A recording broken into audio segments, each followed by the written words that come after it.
Dear students, विज्ञापन के उद्देश्य एवं कार्य ये हम आज देख रहे हैं।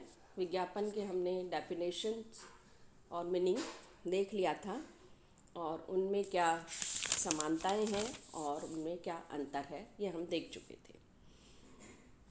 अब हम आगे चलते हैं कि विज्ञापन के उद्देश्य एवं कार्य क्या है। यदि सामान्य व्यक्ति से पूछा जाए कि विज्ञापन के क्या उद्देश्य हैं तो वो यही कहेगा कि विज्ञापन का उद्देश्य वृद्धि करना है। किसमें? विक्रय में वृद्धि करना है। किंतु व्यावसायिक दृष्टिकोण से विज्ञापन के उद्देश्य यहाँ तक ही सीमित नहीं है। व्यावसायिक दृष्टि से विज्ञापन के उद्देश्य का कार्य होते हैं, जिसमें से कुछ उद्देश्य वो इस प्रकार हैं। पहला इसमें हम लेते हैं टू इंक्रीज सेल्स, यानी विक्रय में वृद्धि करना। यदि हम किसी छोटी से छोटी या बड़ी से बड़ी संस्था से विज्ञापन करने के उद्देश्य के बारे में पूछताछ करें तो उनके उत्तर में प्रथम वाक्य सुनने को मिलेगा कि हम विज्ञापन विक्रय वृद्धि करने के लिए करते हैं। स्पष्ट है, विज्ञापन का प्रथम उद्देश्य विक्रय में वृद्धि करना ही होता है।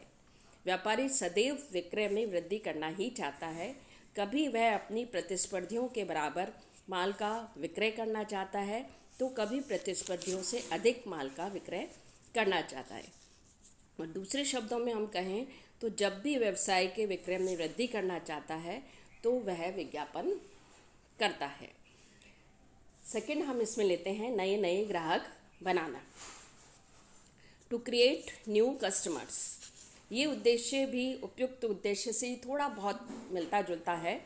नेचुरल है कि ग्राहकों में वृद्धि होगी तो विक्रय में भी वृद्धि होगी, तो इसलिए हम इस उद्देश्य के परिणाम स्वरूप ही विक्रय में वृद्धि संभव है।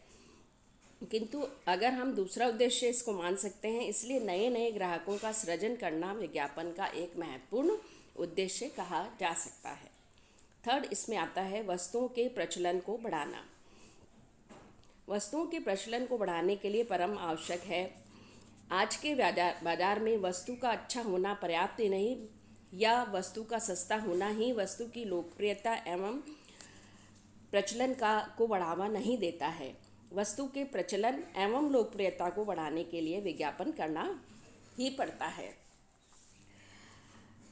थर्ड इसमें आता है फोर्थ इसमें आएगा संस्था की ख्याति बढ़ाना। आज कई संस्थाएं अपनी ख्याति में वृद्धि करने के उद्देश्य से भी विज्ञापन करती हैं। लगातार विज्ञापन से संस्था में विश्वास जागृत होता है और संस्था की ख्याति बढ़ सकती है। फिफ्थ इसमें आएगा भावी व्यवसाय का विकास करना। विज्ञापन का उद्देश्य वर्तमान व्यवसाय का विकास करना ही नहीं होना चाहिए, बल्कि भावी विकास करना भी होना चाहिए। हो सकता है प्रेजेंट में जो ग्राहक हैं वो वस्तुओं का क्रय करना छोड़ दे या वस्तुओं का प्रयोग करना ही बंद कर दें। ऐसी स्थिति में संस्था की स्थिति बिगड़ सकती है। लेकिन फ्यूचर में व्यवसाय के विकास को ध्यान में रखकर ही विज्ञापन करने से ऐसी स्थिति उत्पन्न नहीं होती है, तो नए नए ग्राहक स्वतः ही बनते रहते हैं। नेक्स्ट इसमें आएगा नए बाजारों का विकास। विज्ञापन का उद्देश्य हमेशा नए बाजारों का विकास करना भी होता है। विज्ञापन के द्वारा एक बाजार क्षेत्र से दूसरे क्षेत्र में पहुंचना सरल होता है और नए बाजार का विकास किया जा सकता है। नेक्स्ट है नई वस्तुओं को प्रस्तुत करना। जब बाजार में कोई भी नई वस्तु निर्मित होकर आती है या उन बाजार में जब उसका इंट्रोड्यूस उसको कराया जाता है तो उस वस्तु की मांग को उत्पन्न करना भी विज्ञापन का उद्देश्य हो सकता है। यह ग्राहकों को नई वस्तु की सूचना देता है और वस्तुओं की मांग को बढ़ाता है। प्रतिस्पर्धात्मक स्थिति सुधारना।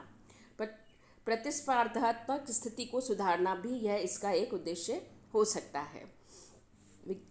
विज्ञापन का प्रमुख उद्देश्य संस्था की प्रतिस्पर्धात्मक स्थिति की सुधारना हो सकता है।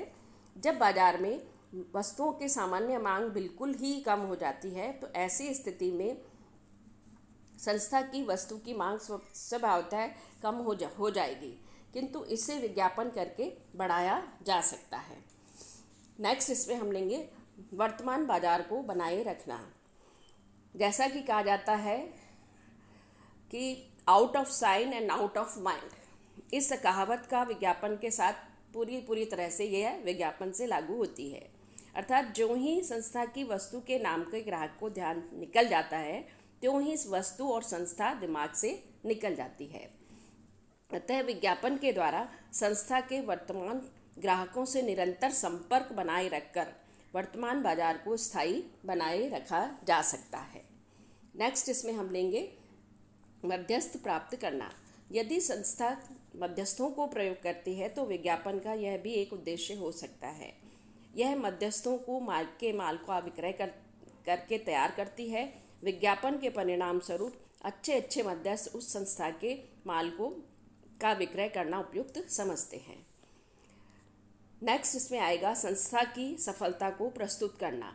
प्रत्येक व्यक्ति सफल व्यक्तियों से स्नेह बनाए रखना चाहता है। एक कंपनी अपने सफलता को अपने ग्राहकों एवं मध्यस्थों एवं जनता में प्रस्तुत करके उससे अपेक्षित स्नेह प्राप्त करना चाहती है। इसलिए संस्था की सफलता को प्रस्तुत करना भी कंपनी का उद्देश्य हो सकता है। नेक्स्ट इसमें आएगा माल की कमी के कारणों को स्पष्ट करना।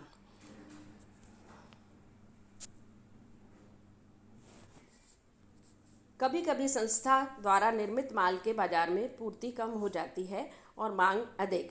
ऐसी स्थिति में माल की कमी को कारण स्पष्ट करने का उद्देश्य भी विज्ञापन देना उसमें भी अनिवार्य हो जाता है। नेक्स्ट इसमें हम लेंगे विक्रयकर्ताओं को सहायता देना, टू एड सेल्समैन। विज्ञापन का उद्देश्य विक्रयकर्ताओं को विक्रय कार्य में सहयोग देना भी हो सकता है। विज्ञापन के बाद विक्रयकर्ताओं को विक्रय कार्य में विशेष कठिनाई नहीं उठानी पड़ती है। इसलिए हम ये कह सकते हैं कि विक्रयकर्ताओं की सहायता करना भी एक विज्ञापन का प्रमुख उद्देश्य हो सकता है। पहुंच के बाहर के लोगों से संपर्क करना। संस्था के विक्रयकर्ताओं के पहुंच के बाहर के लोगों से संपर्क करना भी विज्ञापन का उद्देश्य हो सकता है। जिन लोगों के पास हम नहीं पहुंच पाते हैं, उन लोगों के पास हम विज्ञापन के माध्यम से अपनी सूचनाओं को, अपने संदेशों को पहुंचा सकते हैं। नेक्स्ट इसमें आता है क्रय संबंधी निर्णय के अवसर पर प्रभाव डालना। कुछ विज्ञापनों का उद्देश्य संभावित ग्राहकों को क्रय संबंधी निर्णय देने के अवसर प्रभावित करता है, जिससे वह क्रेता माल को क्रय करते समय विज्ञापन करने वाली संस्था की वस्तु के बारे में कुछ सोचने को बाध्य हो जाए। तो इसलिए क्रय संबंधी निर्णय का अवसर जो है वो भी विज्ञापन के द्वारा डाला जा सकता है। नेक्स्ट इसमें आएगा जनता के अंशों एवं ऋण पत्रों के लिए क्रय को आमंत्रित करना, to invite public to subscriber for share and debentures. जनता को कंपनी के अंश और ऋण पत्र खरीदने के लिए भी आमंत्रित करने के लिए विज्ञापन करना पड़ता है। वैसे तो कंपनी का प्रॉस्पेक्टस ही काफ़ी है, लेकिन कंपनी के प्रॉस्पेक्टस को भी देखने के लिए या खरीदने के लिए हमें कंपनी की ओर से ये विज्ञापन करने पड़ते हैं। नेक्स्ट है वैधानिक औपचारिकताओं की पूर्ति करना। विज्ञापन करने का उद्देश्य या कार्य वैधानिक औपचारिकताओं की पूर्ति करना भी होता है। फॉर एग्जाम्पल अंशों, ऋण पत्रों, अधिकार अंशों के निर्गम एवं आवंटन आधार की, कंपनी के अर्धवार्षिक वित्तीय परिणामों की, कंपनी के साधारण सभा की, सीमा नियम के स्थान या उद्देश्य वाक्य में परिवर्तन करने, अंशों या बीमा पत्रों के खोने पर उसकी दूसरी प्रति जारी करने के लिए भी एक सार्वजनिक सूचना देने हेतु विज्ञापन की ज़रूरत पड़ती है। और इन सभी सूचनाओं को जनता तक या शेयर होल्डर्स तक या डिवेंचर होल्डर्स तक पहुंचाने के लिए विज्ञापन करना पड़ता है। एंड लास्ट जो है उसके उद्देश्य में हम लेते हैं अन्य उद्देश्य एवं कार्य। अन्य उद्देश्य एवं कार्य में कभी कभी विज्ञापन के मूल्य में वृद्धि के कारणों को स्पष्ट करने हेतु, हड़ताल के समय या तालाबंदी के समय अपना दृष्टिकोण प्रस्तुत करने हेतु तथा जनता को नकली माल से सावधान करने हेतु सूचना के लिए भी विज्ञापन दिए जा सकते हैं। तो इस तरह से हमने देखा कि विज्ञापन के उद्देश्य और कार्य क्या हैं, जिसके कारण विज्ञापन जो है वो करना पड़ता है। Thank you.